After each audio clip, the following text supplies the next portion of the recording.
بنفشه 2 طبقه شیشه جنوبی در ورود. اینجا یه حالت جالب و نور به جنوب، نورش خوبه با اینکه جلوش ساختمونه ولی نورش خوبه.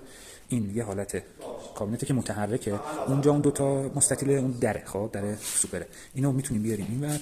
حالا اینا بعد توضیح. اینجا یخچالش سایده ولی این چون تخت MDF میشه برداشت.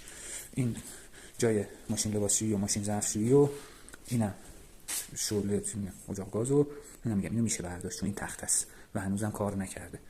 بعد اینم که اوکیه. اینجا حالا این یکم شلوغ شلوغه ولی خب ساختمون مربع اوکی. بذارم نورش هم نشون بدم. به قول معروف اینجور. خب اینجا اتاق خوابه. این روبرو که همونه، این اتاق خواب اول، اینم تراس داره، اینم رو به جنوب موازیه در راستای پذیرایی. این کمداش یکم اتاق خوابش مستطیلیه ولی تخت توش جا میشه. این که همون گفتم. اینم اتاق خواب دوم، تو اینم تخت جا میشه، اینم رو به جنوب، اینم تراس داره. حالا نورش الان زرد، نور سفیدش نیست، اینم کمد. اینم اتاق خوبیه.